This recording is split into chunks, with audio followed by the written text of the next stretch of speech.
All right. Tuesday, February 25th, 2025. Uh, what would that look like? 22525 or something like that. I don't know. I know people get into these like weird, like numerical things.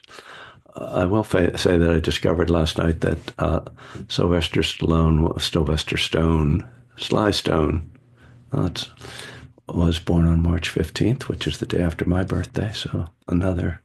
Anyway, there's still some people showing up in the waiting room. We're going to meditate for about 20 minutes. And then I have a little reading from Biko Analio, which I think will be one that can stimulate our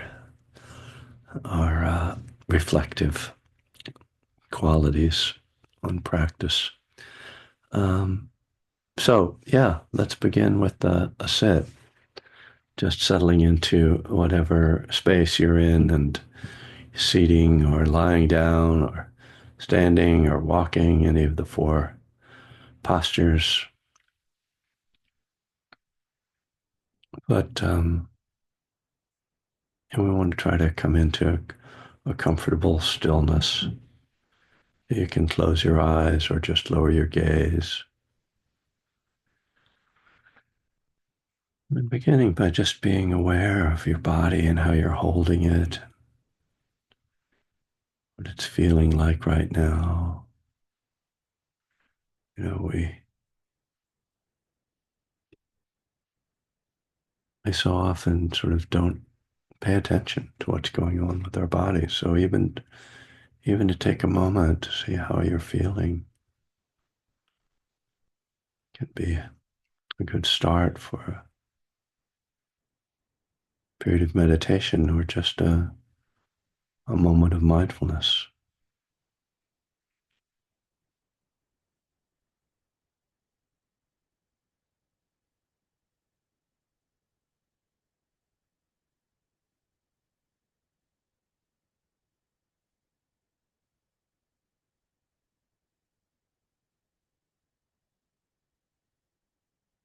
So what do you notice?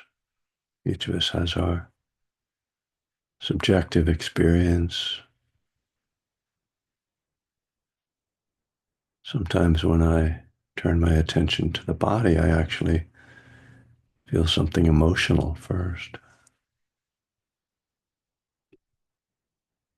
Other times, it's hard to even feel the body because my mind is so busy or agitated.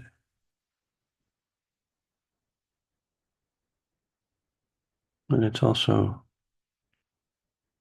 it can be quite pleasant too when there's not a lot going on, when you can just feel the body breathing and yourself sitting, realize there is this capacity to be peaceful. It's with us. Maybe not all the time, but certainly much of the time. And part of our practice is learning to tune into that, to find the stillness, to find the inner peace.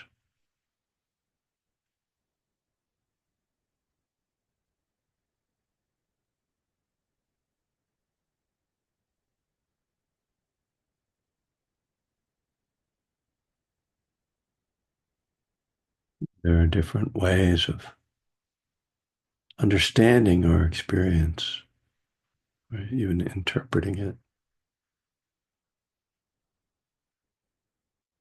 There can be an idea that we have to work to develop calm, but there's also the idea that it's actually there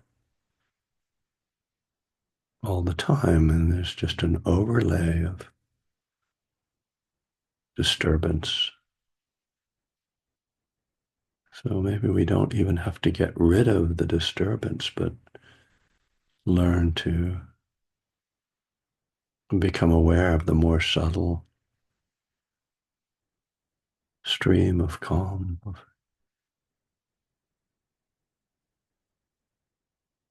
inner stillness.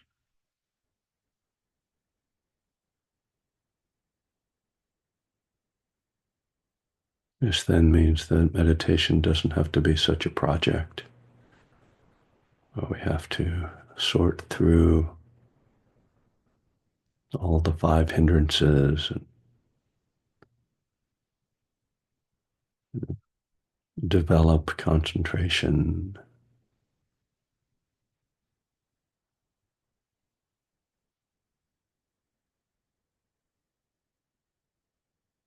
This sense of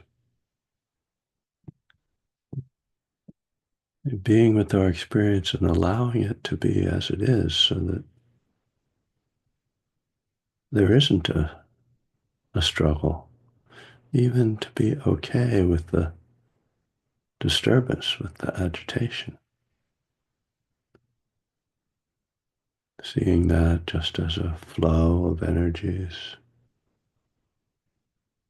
not something solid or heavy that's sitting on our head,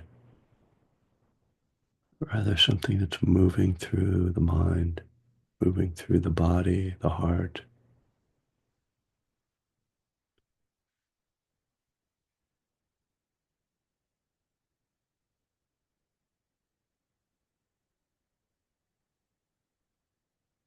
That non-resistance itself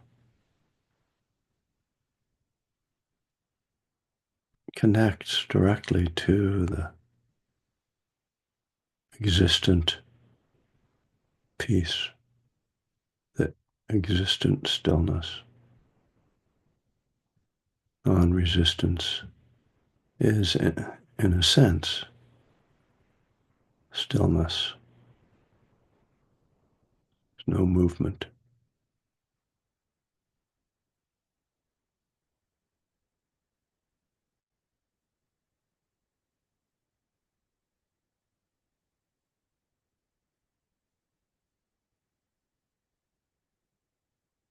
All this becomes too abstract to simply rest with the breath. Feel the in-breath, the out-breath.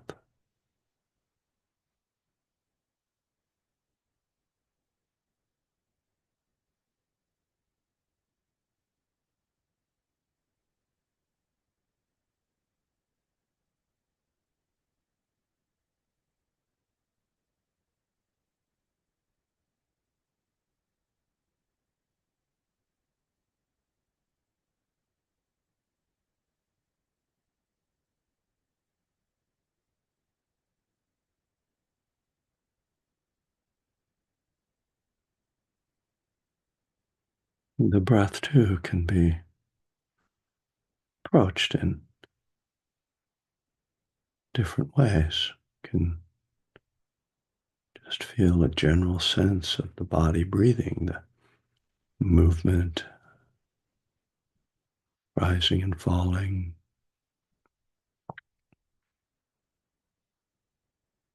The Sutta on Mindfulness of Breathing suggests we pay attention to the length of the breath, whether it's long or short. It could also be thought of as the rhythm of the breath.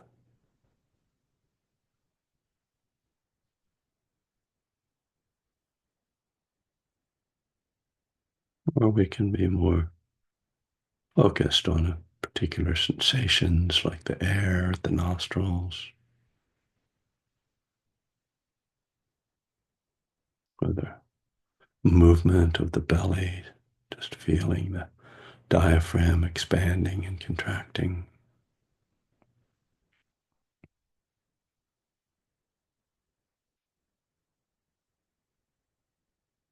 There's no right way to pay attention to the breath, and we can move between different modalities as they feel comfortable, as we're drawn to them, as we settle to them. The idea is that the breath is always here, so always available as a tangible sensation associated with it, multiple sensations. And it also exemplifies one of the characteristics of existence, the impermanence with its constant change. It serves many purposes. In fact, the prime purpose is to focus the mind.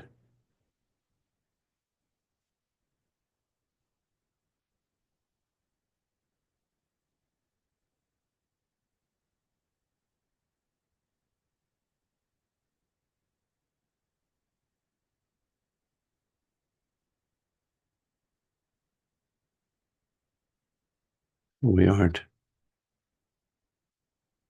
much directly trying to focus the mind, but rather by paying attention, the mind becomes focused by paying attention to the breath.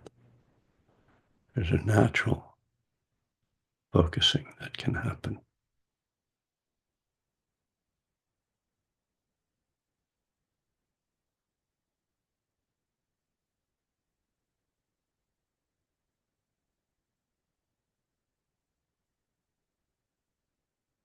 Whatever strategy we're using, the key mental quality is mindfulness,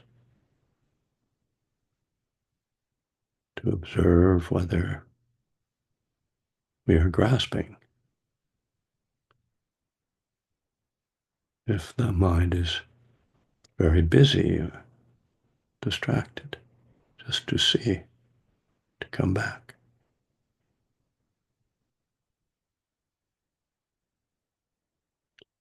to notice any judgments, a sense of comparing,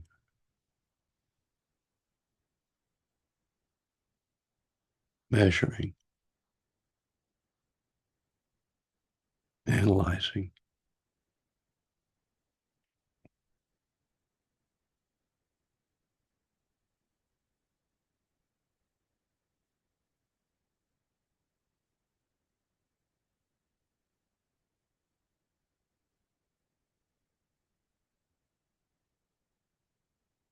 Maybe in the simplest sense, mindfulness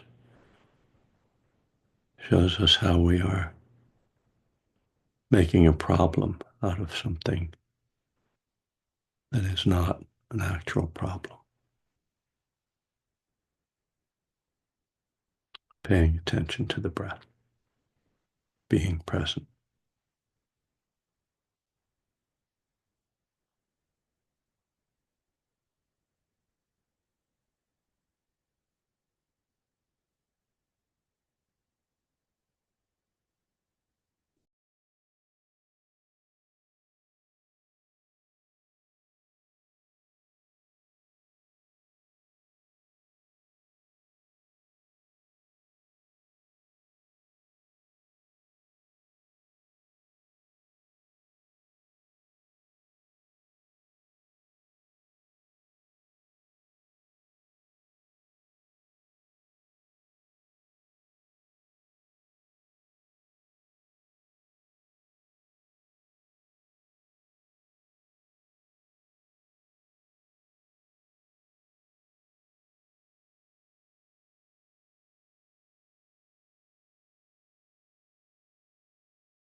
All right. Using the baby bell this morning because the big bell is packed up.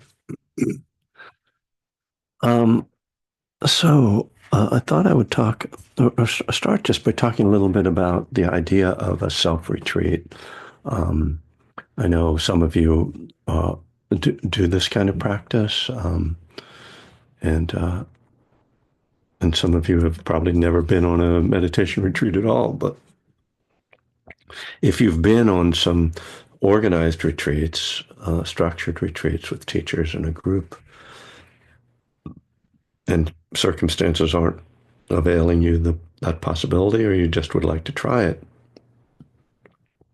it can be really interesting to just set aside time uh, to do your practice for a certain number of days. And these days I kind of take up the opportunities when my house is empty to do it.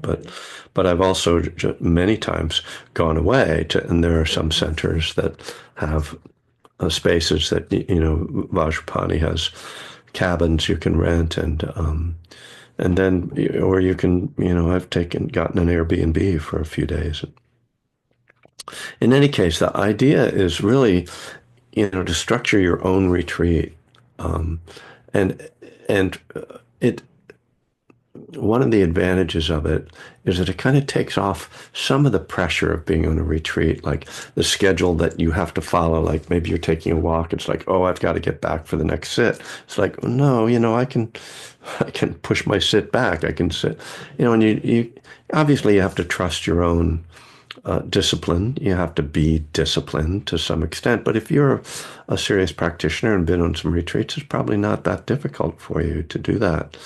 And I kind of set up a schedule, but it's not like a tight schedule, but it's just one that I'm like basically I'm like I want to sit for 6 hours a day at least, and then kind of I like to sit hour-long sits because they challenge me a little bit more, but it can be shorter, and at times in the evening I would just do shorter sits. And then there's many times I've listened to Dharma talks. These days I usually prefer to read and kind of use it as an opportunity maybe to study some things that in my daily life are harder to sit down with and really reflect on. But I also like I found that Thich Nhat Hanh has some books that are these almost like children's stories, and they're really pleasant to read. Like if you're not really wanting to read something dense, but you'd like to sort of just relax, sort of reading these Buddhists. They aren't really children's. Some of them are children's stories, but just read these sort of stories. It's a nice kind of other way to work with your energy, and you could do walking meditation, of course, but you often wind up like, okay, you have to cook for yourself, and you might prepare meals beforehand. But I find the cooking and the cleaning and keeping house to be really good practices, and then the retreat then becomes more integrative, and I start to become more capable of being mindful in my daily life outside of retreat. So I really highly recommend it. I think that it particularly one of the values of this is giving you a sense of your own agency in your practice, not the sense that you depend on this retreat center or this other people ringing bells or anything that like, oh, I can do this. So it actually brings up, and I realized this some years ago, it brings up the hindrance of doubt. Do I trust my own practice? Do I trust my own discipline? Will I just, be a flake and sleep all day or something? It's like, oh, okay, look at that. What do I believe about myself? So, as I said, one of the things I do often is do some reading, and you might imagine that I have a few Buddhist books in my house, and I haven't read every one of them from front to back, and I have one row of one bookshelf that's just books by Analayo. So Biko Analayo, if you don't know him, is a Buddhist scholar who's done a lot of work in the last couple decades translating suttas that were in different languages and then comparing them and sort of trying to figure out like what was the original teaching and what's the really accurate one, and so that it can become quite academic, but he's also a very deep practitioner and also a very practical practitioner. That is, he addresses like what it's some of the challenges, the typical challenges, and he talks about his own, preference, but says like, well, but there's other ways you can do this, and so so you have to when you read him.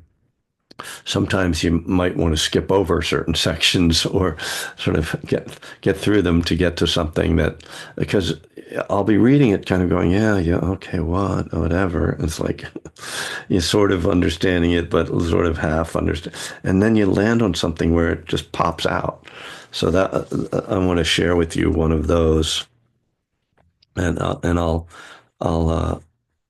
contextualize it a little bit. So this is a book called Abiding in Emptiness, which immediately you think, okay, this will be light reading, right? Not. And it's based on two suttas, the Chula Sunyata Sutta and the Maha Sunyata Sutta, which means the shorter discourse on emptiness and the greater discourse on emptiness, and they're in the Majjhima Nikaya. And and so I'll give you some of the chapter titles as you're reading through it. So you start out with the sections really. So there's daily life. Okay, great, we can do that. But it's about finding emptiness in daily life. So you're okay. Seclusion, earth. So there's a whole section on earth as a meditation, and this is where it starts to get really, for me, quite challenging. Then infinite space, infinite consciousness, empty of self, signlessness, and nirvana. So, so I kind of I started out reading the daily life part, and then I was like, I kind of want to get like, and so I kind of jumped around. I read some of the earth stuff, and I was like, this is just like, I don't know. I'm not getting it. I'm getting some of it, but so at some point I jumped around to the section on signlessness. So we've already gone through Earth and infinite space and infinite consciousness, and again, I'm familiar with these terms, and I'm not going to get into them, but they're particularly infinite space and infinite consciousness are the names of two of the 8 jhanas, which are the deep concentration states. So you can see there's like a connection with that. But in any case, we get to this chapter on signlessness. So I'm going to read like a page of it, a little over a page. And some of it refers back to some of those earlier chapters. So I'm just mentioning that. And this section is called The Notion of Signlessness. So if you happen to have this book, Abiding in Emptiness, this is on the section, I guess it's a chapter, Signlessness, that has subheadings. The Notion of Signlessness. The basic sense of the sign, which in Pali and Sanskrit is nimitta, for you, is the characteristic mark of something which enables perception to recognize what that something is. That's not a complicated idea, right? So this term nimitta refers to like, oh, that's how I know that's what it is. Like, I know that's a Ford because it has the Ford logo on it. Or something.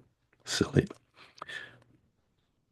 Due to its function to cause the arising of a memory or association, the term sign can at times convey a plain causal nuance. Okay, right away I'm like, okay, causal nuance, like, because, all right, but anyway, oh God. Signlessness in turn is an intentional abstaining from taking up any sign, a deliberate ignoring of the signposts that experience offers for the purposes of recognition and mental association, a refusal to construct meaning out of the available data provided by the senses. That to me is a pretty interesting idea. Okay, apparently this is something the Buddha wants us to do sometimes in our meditation. In fact, this uh, this suttas begin with Ananda saying to the Buddha, I think I heard you say that when you meditate, you abide in emptiness, the title of the book, right? The Buddha's like, that's right. And so Ananda's like, could you explain that? So here we're kind of understanding what it means is that somehow you're meditating, but you're not naming or even making any association with anything that's happening. Okay, I'll go on. Because it actually gets to a point where it's like, oh, okay, that's why I like this. The standard description of signless concentration in the early discourses stipulates two conditions for its attainment: not giving attention to any sign, and giving attention to the signless element. Okay, the signless element, here we go. The two conditions mentioned in this way complement each other. Since attention is present in any state of mind, once it does not take up any sign, there is a need to explain what it does instead, which in the present case is giving attention to their absence. Okay, let's go over that briefly. So, attention is present in any state of mind, okay? If you're aware, then there's attention. But if you're trying to pay attention, but not pay attention to anything, what you pay attention to is the things that aren't there, the non. Okay, that's the best I can do with that. This appears to be what the signless element stands for. That is, the attention to their absence. The explicit mention of this second condition clarifies that signless concentration differs from the attainment of neither perception nor non-perception. For example, a technical term, another jhana, or else from just being unconscious, right? So signless concentration isn't just being unconscious. The meditative cultivation of signlessness does not issue in a state where the taking up of signs is in principle impossible, because perception has become partially or completely dysfunctional. Okay, again, like it's not that complicated an idea, but the words for me are hard to follow. So signlessness doesn't come because your brain is off the rails. Signlessness, the cultivation of signlessness does not come because you just can't pay attention to anything because you're like whacked out, completely dysfunctional. Perception remains fully functional, but is deprived of its usual food, so to say, as the practitioner maintains the conscious resolve not to pick up any sign. So I know some of you have had some deep concentration experiences and deep meditative experiences. So think about when you've been on a retreat and things get very, very quiet and you're not really paying attention to your breath and you're just sitting and you're just sitting and eventually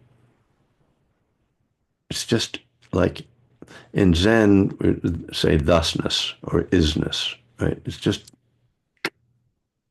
this, right? Okay. The type of concentration under discussion here is devoid of a circumscribed object to focus on, thereby partaking the nature of the previous steps. So a circumscribed object to focus on, the breath, a mantra, loving kindness phrases, right? And I don't, he's saying even a circumscribed is sort of unnecessary. It's devoid of an object to focus on, a thing, right? That's why it's empty. As mentioned earlier, cultivating these perceptions requires mindfulness more than concentrated focus. I think this is a very interesting point. Leading the mind into a calm abiding without relying on something to focus on may at first appear challenging for those of us who are accustomed to employing a clearly circumscribed object on which to concentrate. Right? If you're used to, I always do sweeping meditation, or I always pay attention to the breath, or I always note, then for somebody to say, well, stop doing all that stuff. Kind of like, well, what am I supposed to do? You're just leaving me hanging out here. My mind's just going to get lost, right? Which is the risk, frankly. However, the cultivation of concentration, samadhi, or perhaps better, mental composure or collectedness, quotes there, is not confined to such focusing on a circumscribed object. So, let me just simplify the sentence. The cultivation of concentration is not confined to focusing on an object. And this is a really important point because many times I think that the way people understand meditation when they're taught pay attention to your breath is that concentration is concentrating on my breath. If I'm not concentrating on my breath, I'm not concentrating. I'm doing it wrong. Here we go. It can also take place, concentration that is, can also take place in a quite different manner, as is the case for the present and the two preceding steps. Okay, here's the wrap up. A particularly helpful indication in this respect can be found in a description of the faculty of samadhi given in some Pali discourses, although this description is not found in the respective parallels. There's the scholarly thing. This definition of the faculty of concentration provides the following indication. So this is from the suttas. Quote, having made letting go the basis, one will gain concentration and will gain unification of the mind. Unquote. The idea of letting go would be particularly pertinent to the present type of samadhi, which requires letting go of all signs. Now, when I got to that, I was like, why didn't you just say that in the first place? Because it was like, you took me through like the infinite consciousness, infinite space, neither, the casinas and all this terminology and you're just telling me all I have to do is let go. Well, that's my practice. Thank you. Thank you for affirming that what I've been doing all these years and all these days is right. You know, um, so, and this is, what's interesting about reading Analayo, like people can get really stuck in his stuff because it's like, okay, what are we referring back to which sutta and what's the Chinese version of it and what's that Pali term mean? And all of a sudden it's like, oh, letting go. And you guys have all practiced letting go. And the more you practice, you know, I realized this some years ago, and the years now have all melted together in my past, so I can't tell you whether it's 10, 20 years, 30 years. But I was like, my practice is really just letting go. Just keep letting go. And you know what? That's one of the first things that I was taught because it was Ajahn Chah's main teaching, right? And it was Jack Cornfield passing that on from Ajahn Chah. And then I wrote a song called Ajahn Chah. He told me, you got to let go. So I just let go. That was 45 years ago. Okay. And it's the same thing, you know.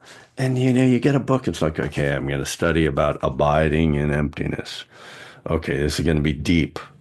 This is going to be heavy. I've got to go on like a 3 year retreat to get this down. I've got to, get my infinite consciousness running, and I don't forget about neither perception nor non-perception. I have to figure out what that means.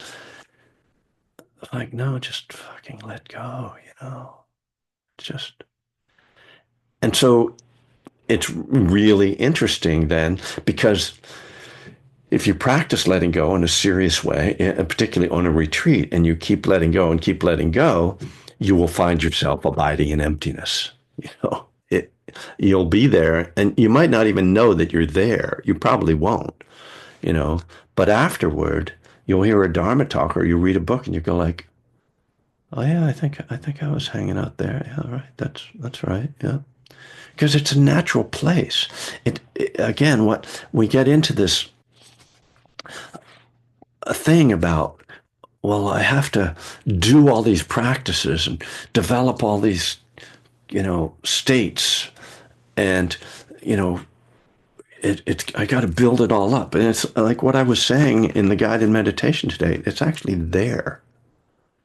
It's that you got a busy mind, and you need to kind of quiet that down a little bit, but also just keep paying attention to letting go and find what shows up there. What's there when you've let go of everything, you know, or a lot of things. So I one of the things that I find very, impactful reading Analio and studying him is that this is a guy who's like taken it a long way scholastically and meditatively. I mean, he's the guy who's, sleeps in a coffin because it's like, want to practice dying. He's a very serious practitioner. But when it comes down to what he's actually saying the practice is, it's all the stuff we've been doing all this time. It's not something new. It's not like, oh, wow, oh, Analia's got a new book. I've got to learn how to do this other kind of thing. What's it called? Oh, mindfulness. Oh, okay. You know, oh, concentrate. Samadhi doesn't actually require, this deep state of concentration. Just mindfulness and then letting go. Oh, okay. I think I can do it. So, I mean, it's interesting to see where it comes from the texts and how he builds all this and these different elements. And as I say, I've explored some of these states. I mean, for some years I was working with a jhana teacher and, touching on some of these things, and I have some sense of them, and it's cool. I mean, the realm of infinite space is a great place to hang out. I mean, I would spend more time there if I could access it more, but it's it doesn't solve life. It doesn't solve meditation. So I find this. I'm sure many of you have had this experience too. This kind of churning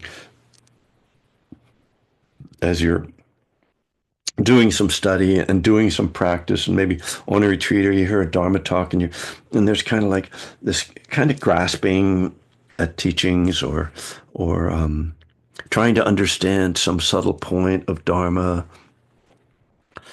and then kind of that falling back into, oh, just this, just letting go, signlessness. It sounds so exotic, like, yeah. I mean, Ajahn Pasno, because there's in the instructions on, I will finish that sentence about Ajahn Pasno, but in the instruction on mindful breathing, in the final section of that sutta, we arrive at cessation. And cessation, you know, what it says is breathing in, contemplating sensation, cessation, breathing out, contemplating cessation.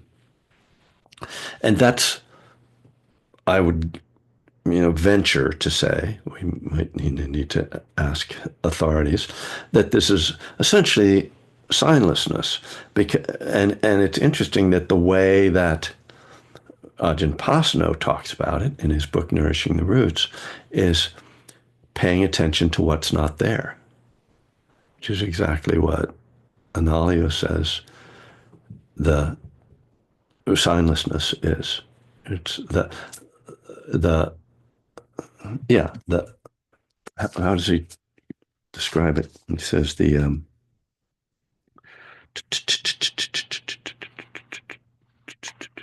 okay, the signless element, right?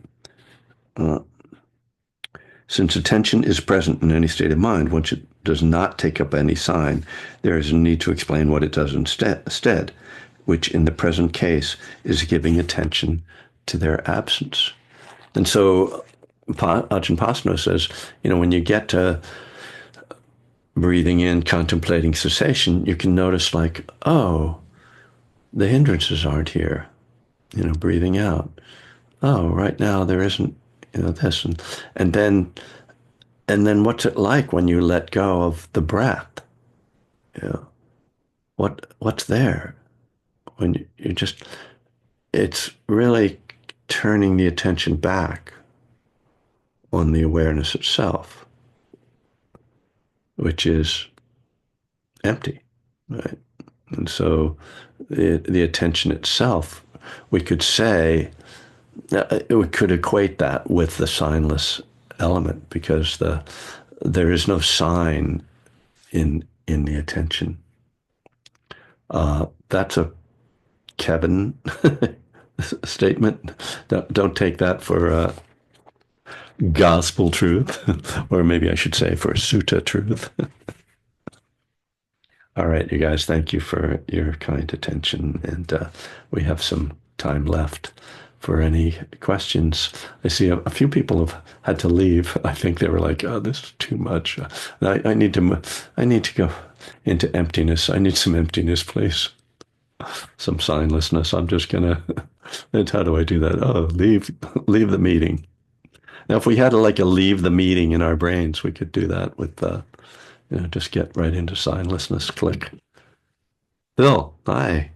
I saw your little note. Thank you. I'm sorry you're not able to come on the retreat. Unfortunately, I'm just up to my, whatever. Anyway, I think I've talked to you about this before, which your whole talk today, about getting into these states that I occasionally will get into. I don't know where the hell they come from, but Right. I find myself I'm not actually paying attention to anything, breath, anything. And all of a sudden I just feel like I'm in this intense state of concentration. Mhm. There's an emptiness there. It's like you were talking about, Yeah.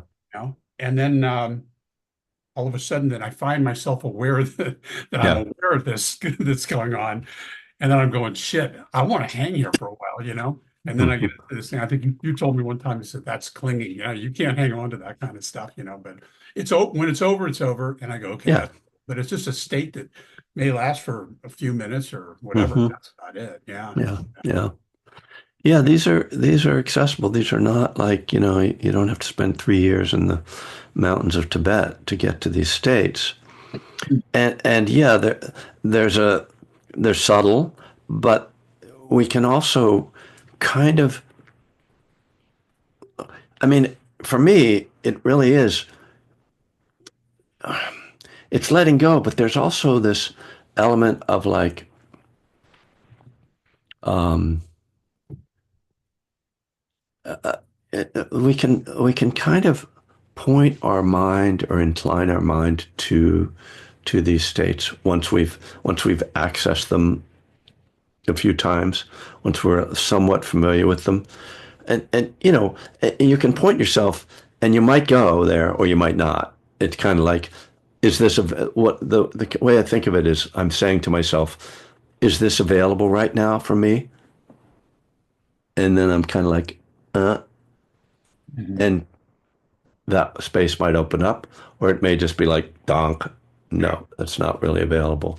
So it's not unskillful at all. In fact, it's quite skillful to incline the mind to see if if that's available, to try to move into that space.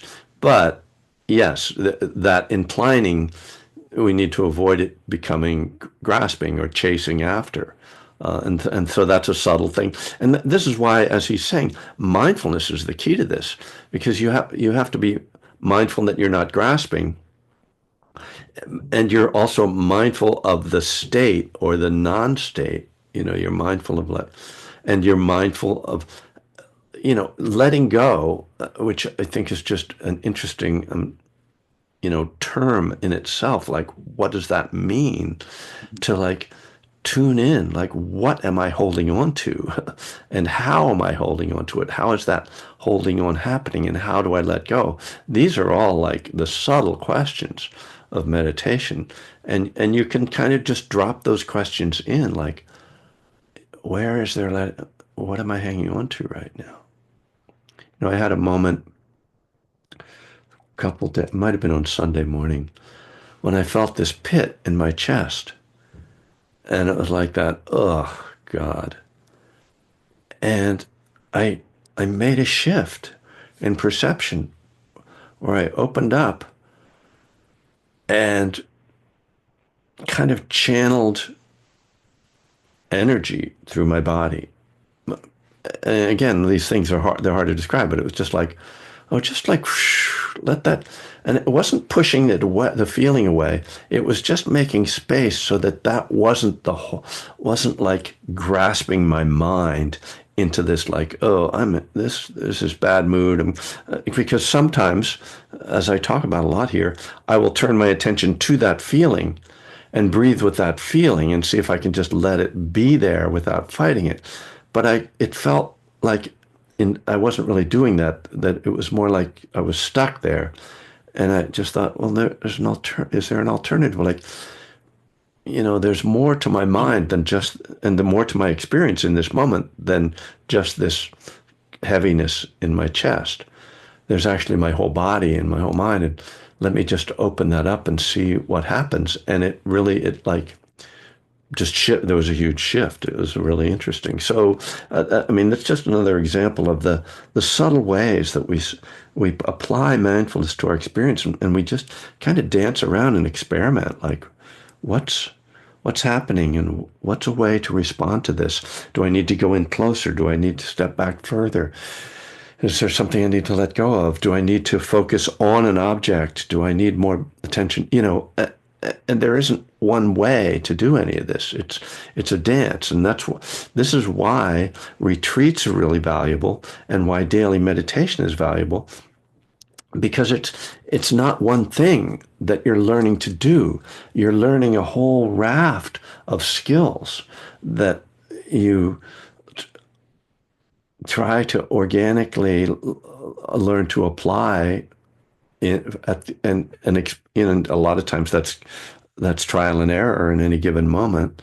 And that's becoming a skilled meditator. Becoming a skilled meditator isn't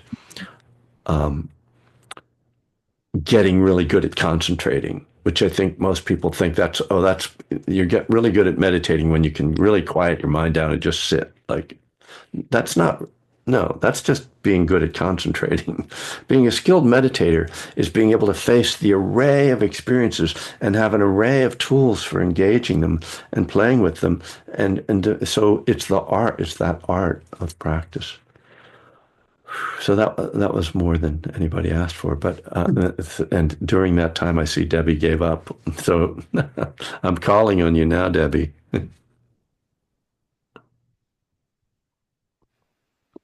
Oh Yeah, my. your arm got tired from holding it up for that long.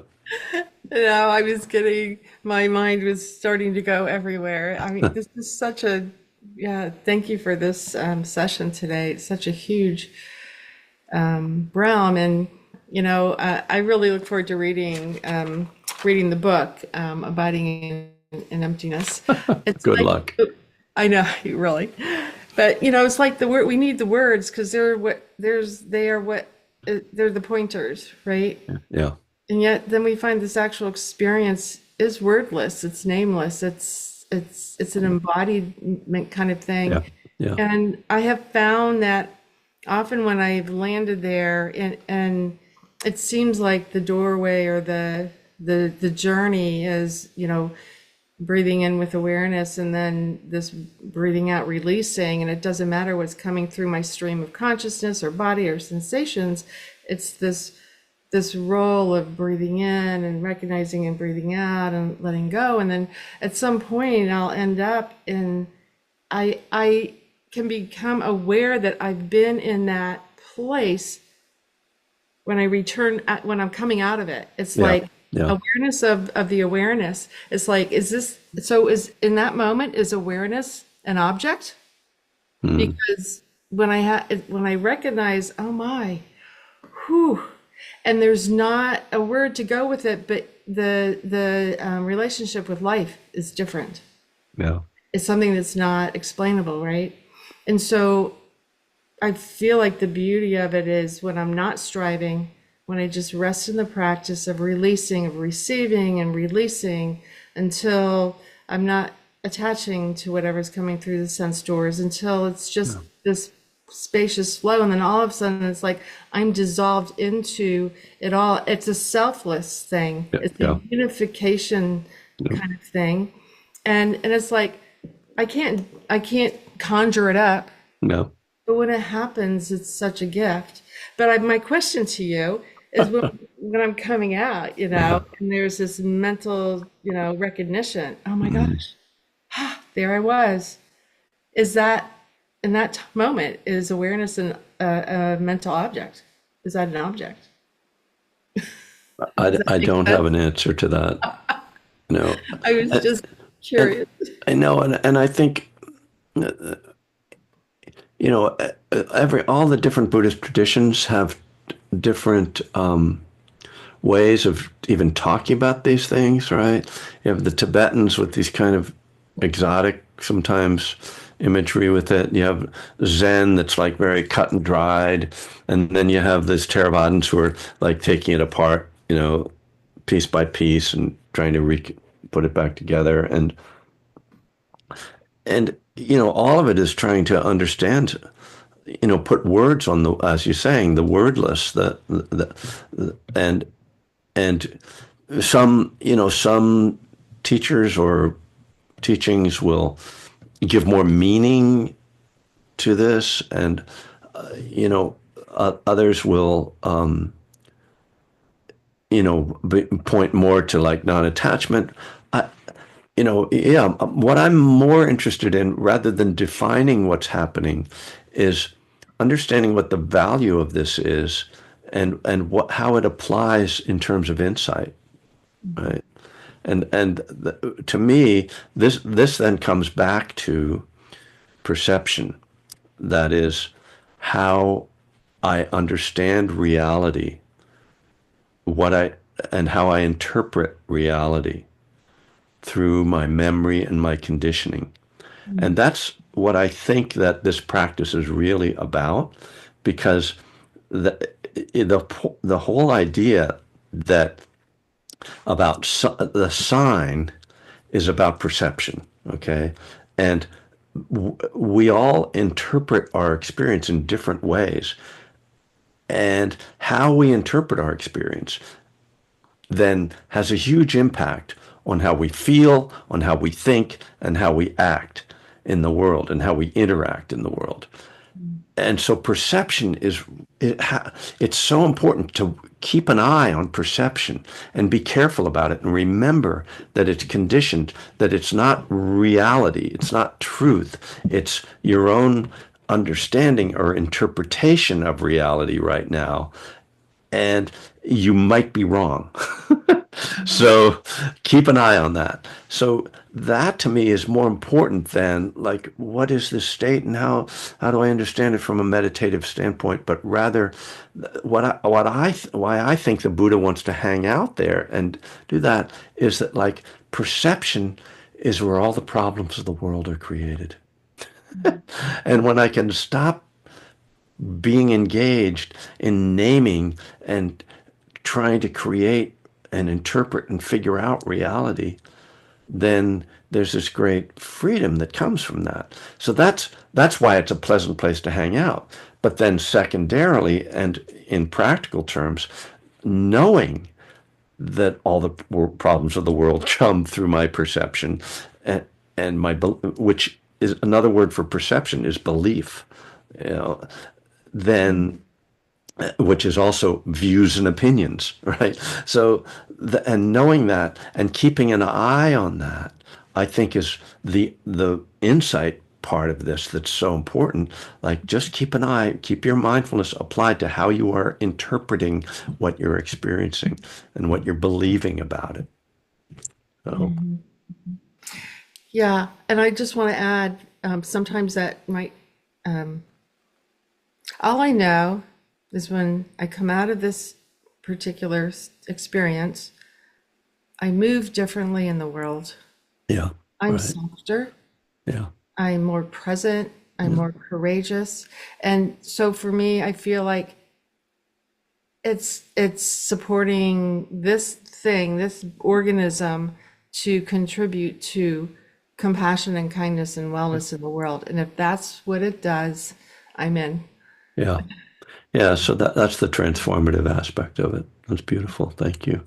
Thank Monica, I'm going to come to you, but I saw Erin like waving her hand, like it feels like maybe there's something more urgent she needs to say. I was actually raising my hand for her, but Oh, she's figured it out now. So I'm oh, gonna, okay, I see. but Okay, thank you so much, and Oh for my the gosh. talk. So it's Aaron's. Aaron's on the.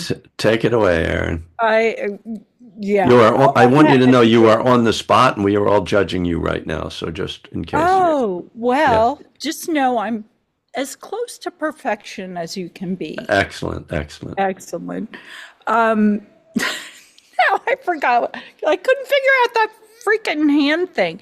Anyway, Uh, Kevin, I've been listening to your podcasts uh, and following you today. Okay, itty bitty bit of background. I live in Colorado, which is in Denver in particular, which is a super liberal state you may or may not know. yeah, So I'm free to talk about my beliefs with anyone.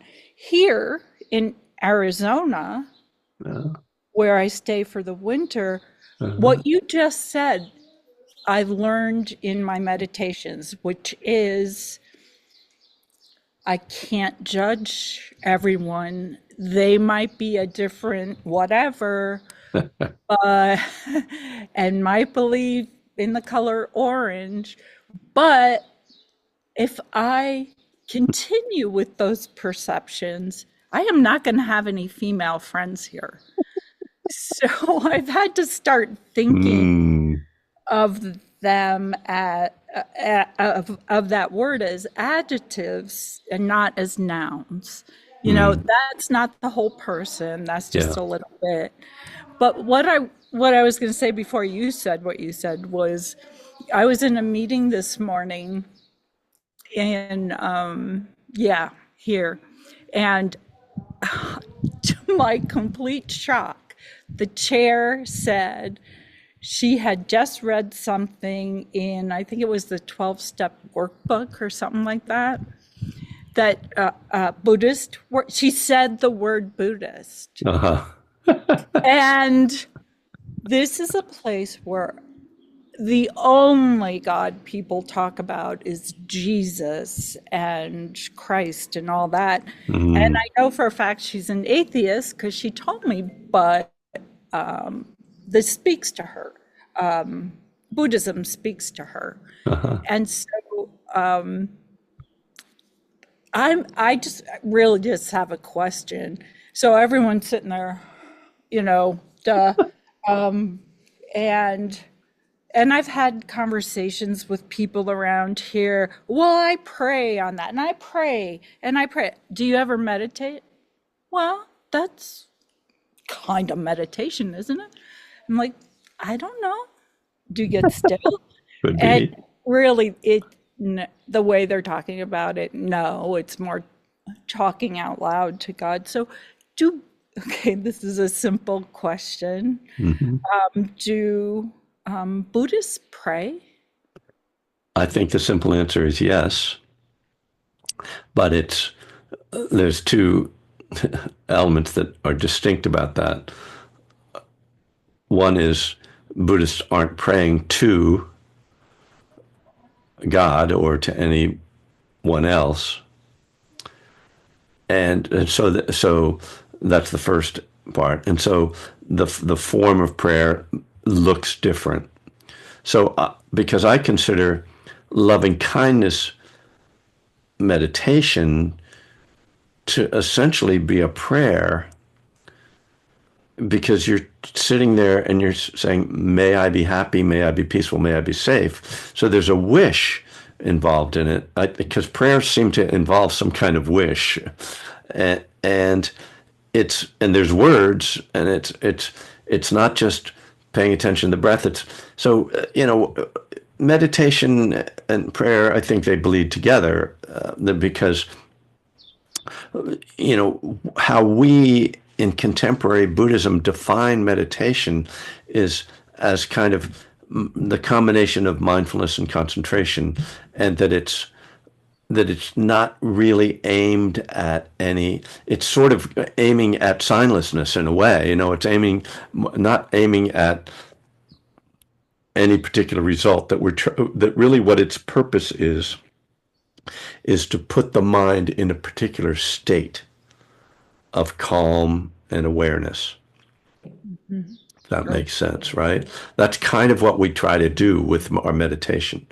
But that's a very narrow, well, not narrow, but it's not the whole of what meditation is, which is why loving kindness meditation, well, we can say that that's trying to bring calm and put us into a state of love, but it's also doing other things, right? It's trying to foster us an attitude toward the world. It's trying to help us to have insight about suffering. It's it is trying to generate something positive into the world, to send something positive out into the world, with the hope that maybe consciousness has an impact on others, but at least it's generating something within me. So you can see that, because when you say a prayer, I mean, the serenity prayer, God grant me the acceptance to The serenity. The accept serenity to accept. Yeah. the things I cannot change. What did I say? I don't know. The serenity to accept the things I cannot change. Well, I'm trying to bring about a certain result, but actually in the prayer itself, it's not so much that I'm wanting that to happen in the future.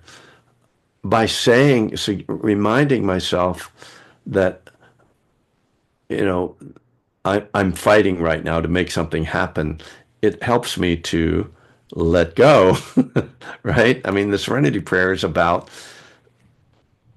right effort. It's about letting go of the unwholesome, and it's about cultivating the wholesome, the courage to change the things I can.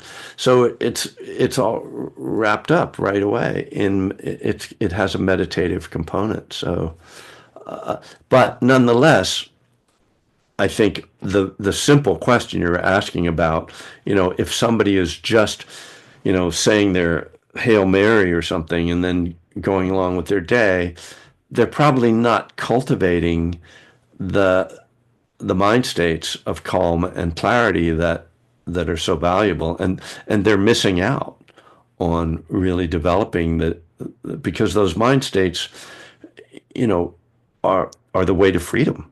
That's the end of suffering. That's how we end dukkha. It's by letting go, right? And we realize when we start to practice meditation that it actually takes training and time and work to cultivate this capacity. It's not enough to just say, God, may I have calm and clarity. Okay, see you later. I have to actually work at training the brain and the mind and the nervous system to respond in this way. And that's what people really miss out on in AA, and why I wrote One Breath at a Time, so that people would start to do that. Great, thank you. Could I just follow up? So I Sure. spent 2.5 weeks meditating on radical forgiveness. Mm. So it sounds like what you're saying is I was praying. Do I have that right? Kind of.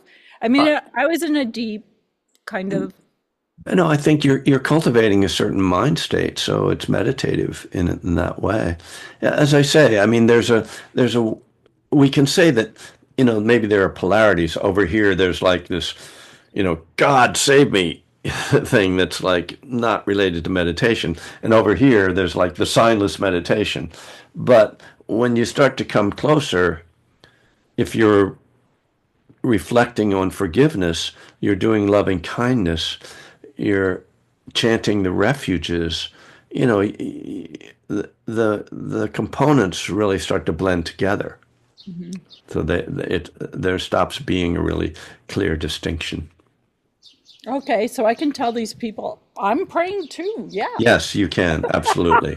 So they leave me the hell alone. Oh yeah, it's none of their fucking business anyway. Just tell them you're praying. You can lie. It's right speech, and that I'm giving you Thank you, Kevin. my blessing to fib.